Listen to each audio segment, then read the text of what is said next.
In the 1970s, children resting in Chicago hospitals were regularly visited by a cheerful, balloon-twisting character named Pogo the Clown. The man beneath the makeup was John Wayne Gacy, a local businessman famous for throwing neighborhood parties and volunteering for political campaigns. But while the city bustled around him, Gacy was leading a horrifying double life.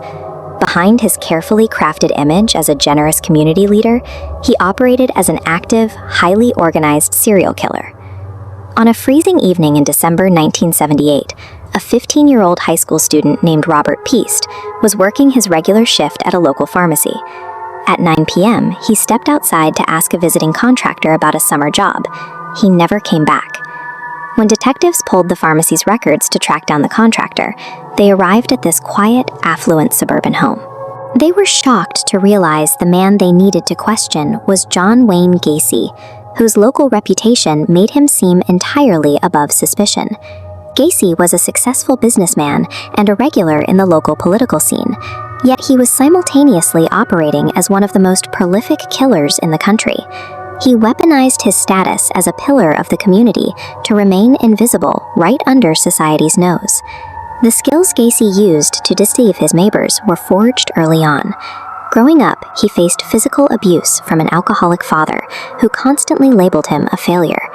At age 11, a massive blow to the head from a playground swing left him with lasting blackouts. To survive his brutal home environment and cover for school failures, Gacy learned to deflect.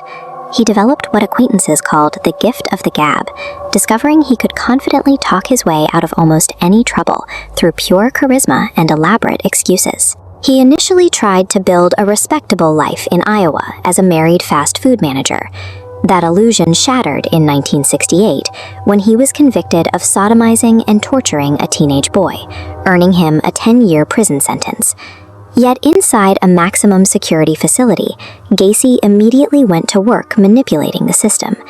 He became the prison's head cook, ingratiated himself with the guards, played the model inmate so convincingly that he was paroled after serving barely 18 months. His early release armed him with a dangerous lesson. Gacy realized that authority figures are vulnerable to deception, as long as you perform the role of a responsible, helpful citizen flawlessly. Returning to Chicago, he fortified his public mask. He launched a lucrative construction business and threw lavish parties for hundreds of neighbors, firmly embedding himself as a beloved local fixture. From this position of power, he hunted. Gacy approached vulnerable teenagers, using his wealth to offer them construction jobs at double the minimum wage. Other times he cruised the streets, using a spotlight and fake police gear to corner runaways. He specifically targeted young gay men and homeless youth, demographics that the police unfortunately dismissed at the time as blue dross.